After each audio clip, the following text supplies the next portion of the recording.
from LaGuardia. It left LaGuardia at 3:26, but as we've been hearing for most of the afternoon, it was only in the air for about 3 minutes before that incredible landing that the pilot managed to save everyone on board. We have seen a lot of hustle and bustle at the airport this afternoon. We did run into one woman who was waiting in the cell phone lot for her boyfriend. He was coming in for New York. A man grabbed her and said, "Have you heard about that flight that crashed in the Hudson River?" And she said no, she hadn't heard. He was not on that flight, but a very emotional afternoon for her until he called just a few minutes later. So that's the kind of thing that we can expect to hear from family members who are waiting to hear from loved ones. Again, we have not run into any just yet. We've got crews, though, fanned out all across the airport, and we were able to confirm just a few minutes ago that a Bank of America transition team was on that flight. So certainly these are stories that we're going to be hearing as more and more information comes out about people from the Charlotte area with ties to the Charlotte area that were on board that flight. And again, typically in this type of situation, a room is set up for family members and loved ones, business associates, people that were trying to come and meet this flight. We've not yet heard about that. We've got calls into both the airport and the airline. They've not returned our calls yet, but there has been some scuttlebutt here at the airport that they're setting something up, and we've got a crew checking on that right now. So just as soon as we hear something, we'll get back to you on that. That's the latest here at the airport. Reporting live now with our mobile newsroom, Michelle Bowden, News Channel 36. And we want to emphasize here that flight 1549, everybody on board that flight is okay. They're being taken to the hospital to be checked out. We don't know if there are any minor injuries, but at least they got off that plane. We want to let you know that the report was that it ran into a flock of birds there. And I do know that New York LaGuardia is a heavy bird area in terms of airports. It's one of the big problems around there. There is a landfill to the east of the airport there, and they tend to attract a lot of birds to that area. So that is a concern for pilots. Right now, U.S. Airways Safety Department will be headed to the scene. The NTSB out of Washington, D.C. will dispatch a crew as well. The main goal at this point, after all the passengers out, is really to preserve the evidence there at the scene. Photographs will be taken before anything is moved at all. And again, they want to make sure that preserving the scene is critical so they can determine the exact cause of this accident. It is way too early at this point to even speculate as to what caused. Airport officials said that the flight took off at 3:24. It was in the air for about 5 to 6 minutes. It hit the birds somewhere between 3 to 5 minutes into the flight. So it hadn't taken off very far from LaGuardia. And the airport said that the pilot radioed in and said he actually saw a nearby landing strip that he was trying to get to. But what was incredible is just watching these pictures that you're seeing right here of the passengers being pulled out from the center door there, coming out with their life jackets fully inflated, and seeing the rescue crews, the ferries from, private ferries, New York NYPD, NY Fire Department, coming out and trying to rescue these people and getting everybody out safely. As we're watching the plane gradually sink into the water. I can tell you that New York LaGuardia Airport has a very short runway. It's one of 2 airports in the country with extremely short runways, and that's a concern for pilots. And so there's very little opportunity for any kind of problems along the way to correct those. So let's check in with Mark Boone right now. He's standing by. Mark, what can you tell us? Okay, we're going to go from, apparently we're hearing from a passenger at this point that was on this plane. Those passengers have been brought ashore. Let's listen in. What did the captain say to you? He goes, it was pretty scary, man. Like, I thought he was going to say circle back to LaGuardia, because I've flown out of LaGuardia a lot. And I knew you can come around this way and circle in that runway over there. And he goes, just brace for impact. Amazing to hear the words. It is so unusual for when these planes make these waterlands. It's so unusual for it to end this way. One of the big concerns is that the plane remain intact, and in this case, it did. There was a flight recently hijacked off the coast of Africa, and we saw the exact opposite, the kind of deadly effect this can have when you land a plane in the water. But in this case, everybody had just survived. said today that it's been 2 years since we've had a fatal plane crash in the United States. So at least 150 people, 153, I think, total making it out safely. And we have Mark Boone on the phone right now. He's out at Charlotte Douglas Airport with more on. Oh, I'm sorry. We'll have Mark Boone in just a bit. But one of the interesting. Okay, I think we've got Natalie Dick now live in the newsroom with more from the NTSB. Hi there, Natalie. What can you tell us? Hi, Maria. I actually got off a conference call just a short time ago from the FAA, and there's some really important information that we can pass along from what we learned from them. One of the things that I can tell you is that you were talking about how miraculous it is that the people were able to get out of that, and that all of them have been accounted for, and there were no fatalities. We don't know the extent of the injuries right now, although we did see one victim there who was on the plane who appeared to be fine. Heard another interview on NBC earlier, and the gentleman said that he was wet from his waist down. You would imagine, you could see from the way the plane first was there that that it was not fully submerged, obviously. But there is a lot of relief right now for many people here in Charlotte, primarily because, as Michelle mentioned earlier, that we believe that there was a transition team from Bank of America that was headed back here to Charlotte. As a matter of fact, I have a very good friend who lives across the street, a neighbor who was going to be on the very next flight. He's part of that transition team. Thankfully, he wasn't on this flight, and thankfully, we understand that everyone is okay. But here's a statement that we got a short time ago from Bank of America when we contacted them. They say, "We know a number of Bank of America associates were booked on the flight. We're in the process of confirming their whereabouts and are working closely with the local authorities to gather further information." Right now, we do not have the names of those individuals, and I can't tell you a specific number, although there have been some ballpark estimates that there may be as many as 40 local folks from Bank of America that potentially were on that flight. Again, it's important to remember that everyone, as we understand, is okay. There's a telephone number where you can call. The FAA says that if people are concerned and they want to find out more information, find out if one of their loved ones was on the plane and they haven't heard from them yet, then you need to contact U.S. Airways or the NTSB. So we're going to give you a telephone number at the bottom of the screen where you can call if you'd like to find out more. That number is 1-800-679-8215. And one other important piece of information I want to tell you as well is that we understand that there may be a news conference at any time now, sometime within the next 15 minutes to 30 minutes from Phoenix, Arizona, we understand, and that is where Doug Parker from U.S. Airways, we're hearing, may speak to this really disaster, but one that fortunately was averted, it sounds like, because of a very good pilot. And it looks like, Maria and Dave, that people were very calm, collected, did exactly what they needed to do as they got off of that plane.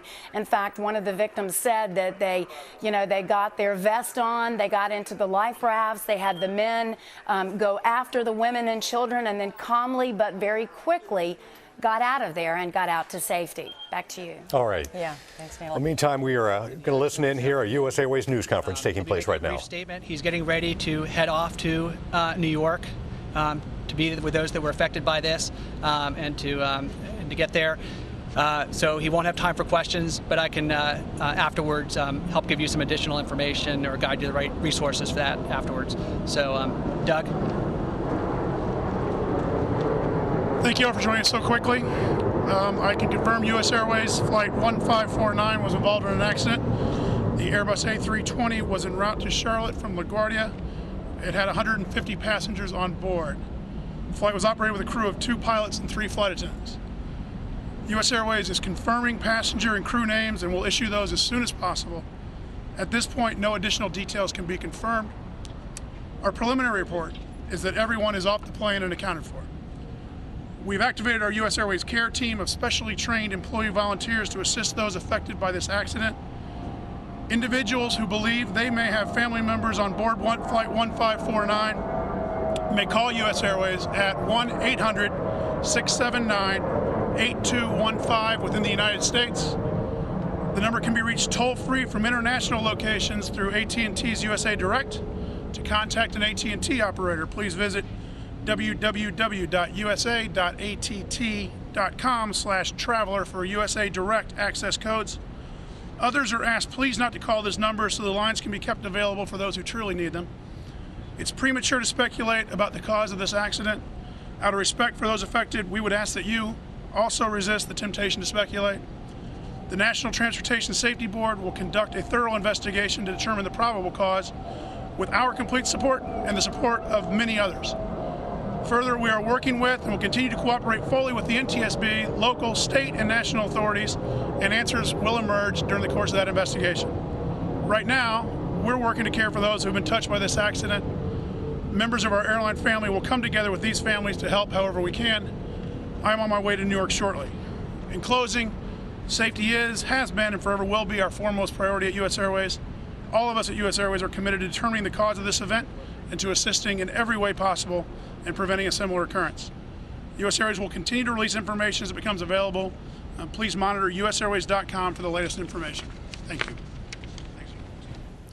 Well, not a great deal of information coming out of that other than confirming what we already know, that this is a U.S. Airways flight 1549 with about 150 passengers on board and 2 pilots, 3 flight attendants that crash landed in the Hudson River, made a landing there in the Hudson River.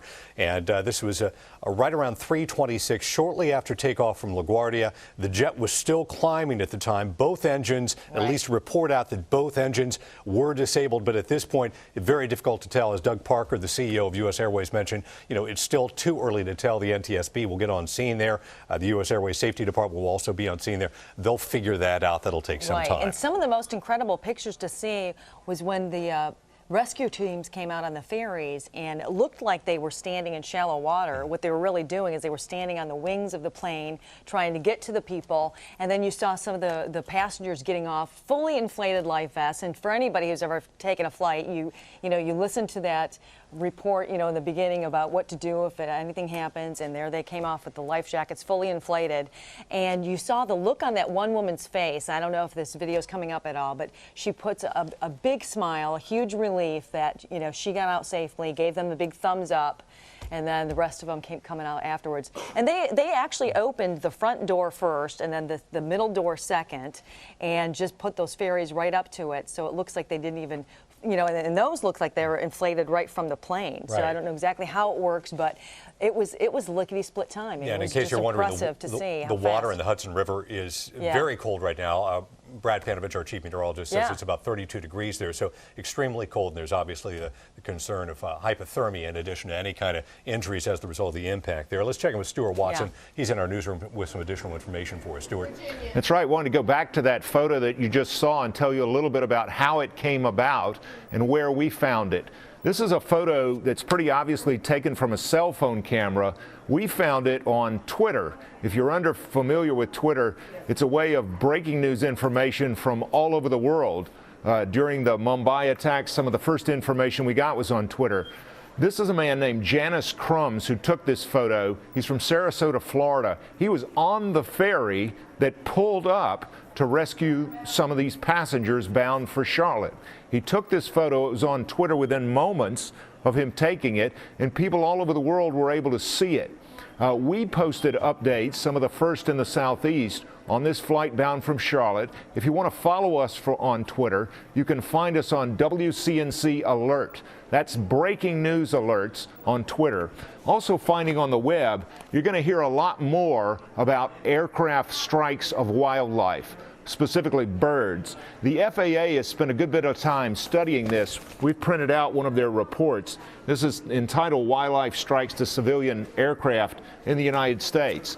You might think that this is rare, and in terms of overall crashes, it is. However, in the last 18 years, there have been some 80,000 strikes of birds in the air. Usually, it doesn't end like this. Usually, the plane continues on. There may be some damage to the wing, to the engine, to the fuselage. Usually it does not. As a matter of fact, of the 80,000 strikes, only 20 times in those strikes has the aircraft been destroyed. So that may sound like a lot, but over 18 years, it's really rare in terms of overall flying, but you're certain to hear in terms of public policy and what can be done, a lot more conversation in the days to come about aircraft strikes of birds and about means of preventing that. So we'll continue to follow the web. You can follow us on Twitter or on the web at WCNC.com. That's it, guys, for now. All right, Stuart, and we do have to caution folks that, at this point, there was a report that birds may have caused those plane engines to shut down. But again, it's going to take a while before they can figure that out.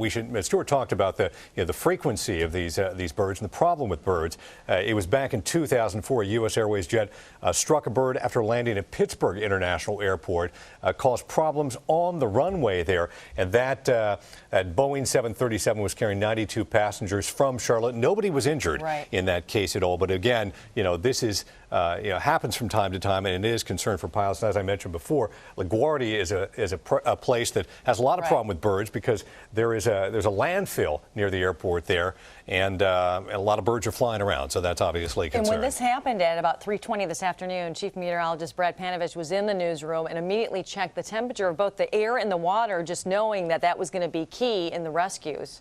Yeah, the water temperature is about 32.2 degrees in the Hudson River.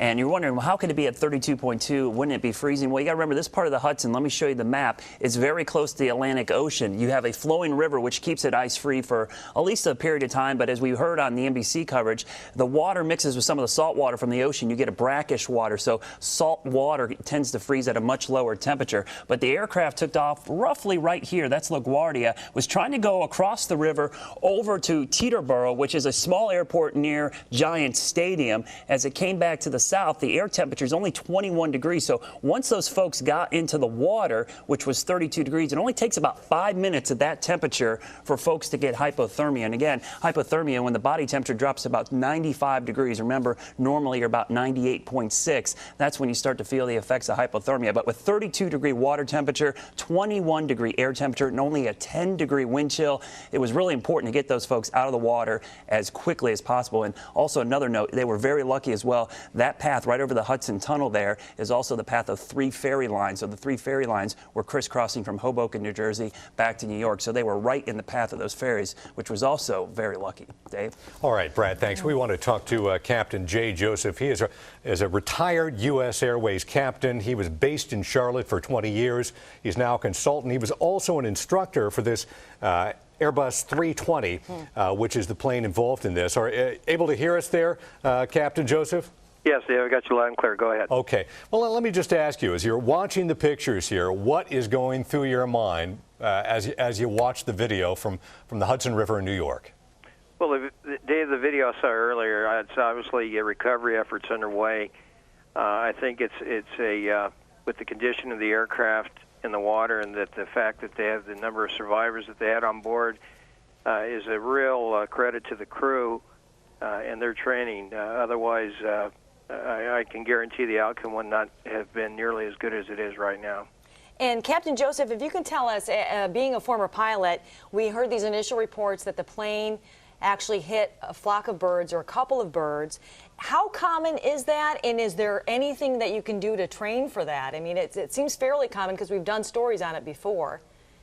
Well, it does happen, and obviously lower altitudes, these things do happen.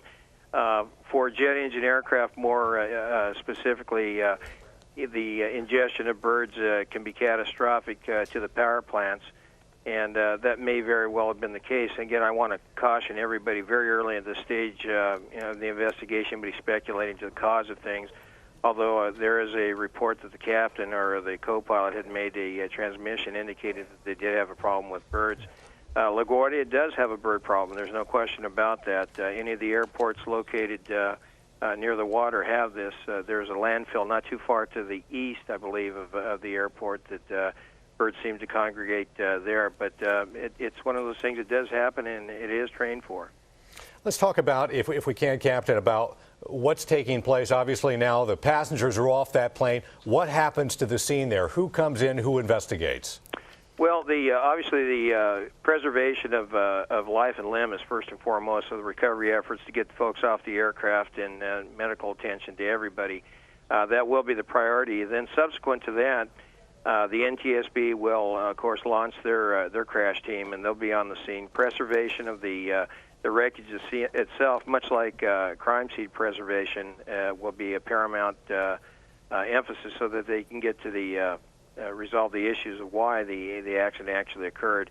As well as that, U.S. Air will be sending a team up there. Manufacturer representatives will be on the scene as well. So they'll put the smartest people in the room to ascertain the cause of the accident. But first and foremost is to preserve the wreckage and then go on and do the investigation with that evidence that they're going to preserve. And Captain Joseph, some of the pictures that we're seeing show both ferries showing up, floating up to the plane, but it also looks like there's some of those rafts that actually came out from the plane. Is there some kind of rescue technique that they have on board the plane in case it lands in the water like that? That picture right there, I don't know if you can see your TV, but no, we've got a picture of the plane with a raft coming out of the plane is what it looks like. Well, you can see the video that I did see earlier, obviously the slides were deployed, and they do float. Again, my hat's off to the crew, the flight attendants in particular, for preparing the cabin for a unplanned water arrival, and to be able to get the passengers out of the aircraft. Preparation of the aircraft for the ditching itself, with the amount of time that this particular flight was airborne, the flight crew did an outstanding job with everything that we know so far. Just to be able to have a controlled crash in the water itself, in and of itself, is quite a feat. Given the difficulty of the geographics of the New York LaGuardia area, and to be able to get the aircraft in a controlled state on the water, and then have the preservation of life that they did, the crew, it looks like they just did a superlative job. But I will tell you, U.S. Air has an outstanding training department, and they do a very good job of preparing the crews, flight attendants and pilots alike. So, again, my hat's off to the crews. Yeah, just some of the passengers that we had heard from earlier said that the protocol was women and children off first, and they went from there, and everybody made it off safely. Yeah, as we continue to look at some live pictures here from the Hudson River in New York, where this U.S. Airways Flight 1549 is still in the water. The passengers are off. Captain, are these planes designed to float, or do they just happen to do that? Is that by design? Well, obviously they're not designed specifically to float, but I will tell you that some of the characteristics that make an airplane aerodynamically sound also enhance the survivability with regard to floating. But it's part and parcel to how well the aircraft is recovered, and the landing was made. It was obviously a very well controlled evolution, and the aircraft stayed together is a testament to the piloting ability of the flight crew to get the aircraft controlled on the water, and then obviously the flight attendants bringing in action to get the passengers out. So with the limited amount of time, it looks like this particular flight was only airborne about 5 minutes or so. So it's absolutely miraculous what they accomplished in that amount of time. It is amazing the plane remains intact, because you've seen other instances where planes have crashed in the water and very little left and a lot of loss of life. This is unusual, isn't it? It's extraordinary. It truly is. The outcome like this is. They're few and far between, and again, the time compression involved with this, from takeoff to the aircraft actually being on the water, and the rescue efforts being underway, it's unparalleled. And again, I can't overemphasize my. Yeah, you flew out of Charlotte for 20 years. Did you ever have problems with birds? Bird ingestion with the engine, specifically on the Airbus, I don't recall any of that. But bird strikes where perhaps a radome or a wing was impacted, that is not all that uncommon. And even a singular bird ingestion is one issue to an engine. But a flock of birds becomes very, very problematic, in that the structural damage that it may cause within the engine, as well as disrupting flame patterns and things like that keep a jet engine turning. So I did not ever have intake a bird with the Airbus, but it does happen. And again, a single bird impact is not a big issue, but particularly a flock of birds, can be catastrophic. What about engine failure? How many engine failures did you have over the years? I've had several in the military, but none at U.S. Air. None. They have a very good maintenance program, and I did not, in a little over 20 years, ever have any engine problems. And I wanted to follow up. You talked about the limited amount of time to respond if you have engine problems coming out of LaGuardia. Is it because the runway is short, and is that part of the problem there? Well, they are relatively short runways. They're about 7,000 feet in length. But the problem at New York LaGuardia, as well as Washington Reagan, is that they have certain protocols in place for noise abatement, which require turns and thrust reductions at certain altitudes to get the aircraft up and away to minimize or mitigate the noise footprint. And that is somewhat of an issue with regard to maneuvering the aircraft at low energy states or low airspeeds. And it just, that's another factor into the mix on this thing with the timeline that was involved. A complex takeoff out of a short runway and then complying with noise abatement procedures in conjunction with the bird strike and then the recovery. It's very, very, very time compressed. And Captain, at one point Air Traffic Control reported that the pilot reported seeing the birds or hitting the birds and that he was rerouting and going into a nearby airport, Texterboro, near the Meadowlands? Yes. Yeah, it would have been Teterboro, and it would have been to the southwest somewhat. I think may give some more indication to the severity of the problem. If you think that the aircraft is uncontrollable, that the nearest suitable field or any field at all to be able to get the aircraft back on the ground is paramount. So the fact that they weren't going to return to LaGuardia or even considered Kennedy may have been an indication that the airplane was not staying together long enough to be able to go to a longer runway. Put us in the mindset of that pilot as that pilot figures out that there is a problem with his engines, his or her engines there. What do you do? What do you train people to do in this type case? How do you bring down the plane? Well, the key issue is to maintain controllability and obviously preserve the amount of power or thrust that the aircraft has available. We don't know at this point if it were both engines. It certainly appears that it may have been. And again, I don't want to speculate, but to not be able to get the aircraft to another airport may be indicative that they lost both engines. And again, we don't know that. However, if thrust is available, then there is a specific profile that the pilots will fly with the engine, with the aircraft, with loss of thrust. And it's very, very precise, and the crews are very well trained with this and follow the procedures instinctively. And they are instinctive procedures that they're taught. Again, U.S. Air has a very good program with this, and the Airbus is a very good airplane operating on single engine. Again, if both power plants were lost due to foreign object debris, the bird ingestion, quite honestly, all bets are off at that point.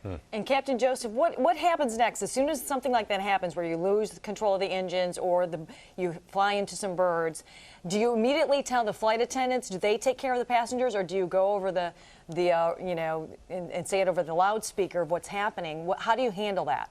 Well, there are some immediate action items that the flight crew has to comply with in order to keep the aircraft safely airborne. But then, part and parcel to the crew concept is to get the information as quickly as you can to the cabin crew so that they can initiate their practice, their protocols to prepare the cabin for arrival.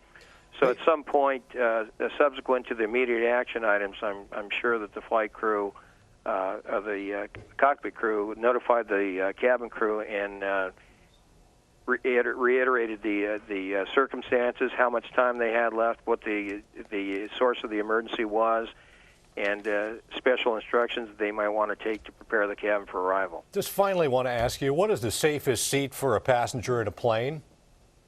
There's a lot of argument about that depending on the type of the aircraft, but in this case, assuming the aircraft's going to stay afloat, the overwing exits are very, very good. So those middle row seats, mid-span on the wings, over the wings of the aircraft, generally, in this case, would have been a good place to be seating. Again, that is predicated on the fact that the aircraft would stay together.